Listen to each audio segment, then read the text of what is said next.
In the heart of the lush African savannah, nestled between towering baobab trees and vast fields of golden millet, lay the small village of Ogidi. The village, surrounded by fertile lands and flowing rivers, was ruled by a wise and powerful king named Stephen. The king was beloved by his people for his fairness and bravery, but his reign was not without challenges. In Ogidi, there lived a poor widow named Esther. Esther's life had been filled with hardship since the passing of her husband, who had been a skilled hunter. Left alone to care for her 2 young children, Esther struggled daily to provide for them.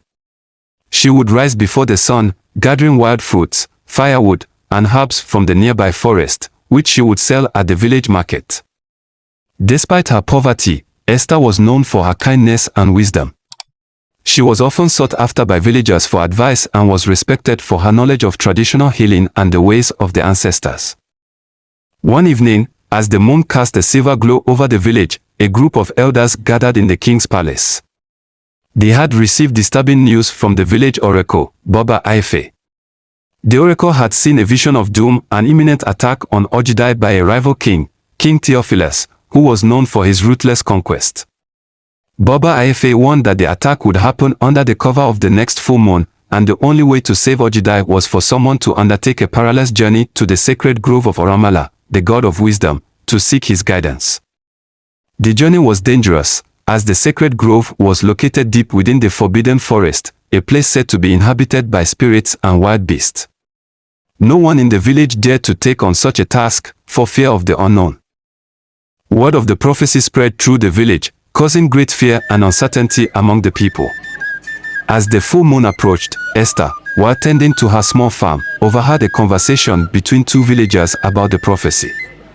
She knew that the king was in grave danger, and the fate of Ogidi rested on someone finding the courage to undertake the journey. That night, as she sat by the fire with her children, Esther made a decision.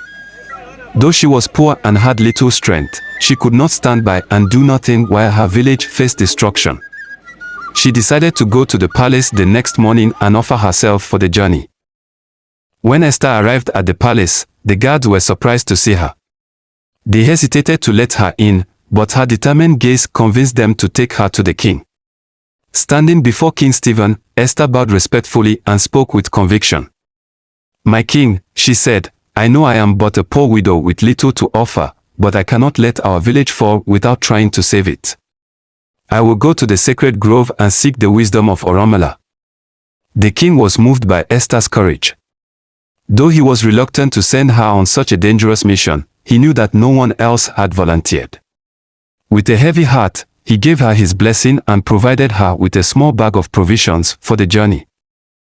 Esther set out at dawn, her heart filled with both fear and determination.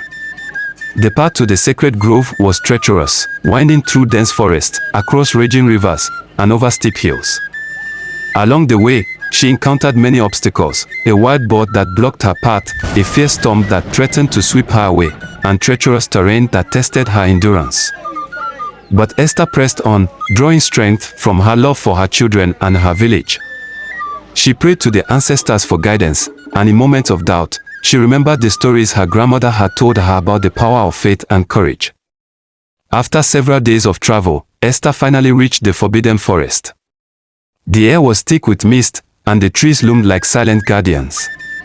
As she ventured deeper into the forest, she felt the presence of unseen spirits watching her every move. But she remained focused on her mission, reciting prayers and offering sacrifices of kola nuts to appease the spirits. At last, Esther arrived at the sacred grove. In the center stood a massive iroko tree, its branches reaching towards the heavens. She knelt before the tree and called out to Oromala, begging for his wisdom and protection for her village. As she prayed, the ground beneath her began to tremble, and a deep voice echoed through the grove. It was Oromala, the god of wisdom, who appeared before her in the form of an old man with eyes that shone like the sun. "Brave widow," Oromala said, "your courage has brought you here, and for that, I will grant you the knowledge you seek. The rival king, King Theophilus, plans to attack Ogidi with an army of fierce warriors. But there is a way to stop him. You must find the sacred drums of Ogidi, hidden in the caves beneath your village. When played, these drums will summon the spirits of your ancestors, who will rise to defend the land. Esther thanked Orunmila and asked how she could find the sacred drums. The god of wisdom smiled and told her that the drums could only be found by one who is pure of heart and guided by the ancestors. Esther returned to Ogidi, exhausted but filled with new hope. She went straight to the king and told him of her encounter with Orunmila. The king ordered a search for the sacred drums, but despite their efforts, the villagers could not find them. Undeterred, Esther gathered the elders and led them in prayer to the ancestors, asking for their guidance. That night, she had a dream in which her late husband appeared to her and showed her the location of the sacred drums, hidden deep within a cave near the village's river.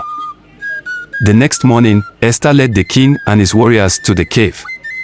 True to her dream, they found the sacred drums, untouched and waiting for the day they would be needed. As the full moon roses, King Theophilus's army approached Ogidi. But before they could reach the village, the sound of the sacred drums filled the air. The ground shook, and the spirits of the ancestors rose from the earth, fierce and majestic, ready to defend their people.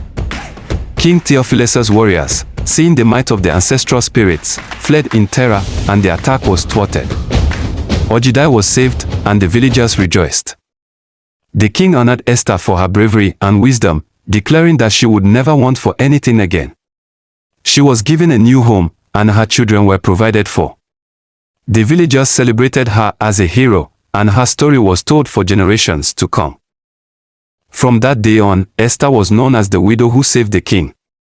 Her courage had not only saved Ogidi but had also restored the village's faith in the power of the ancestors and the strength of the human spirit.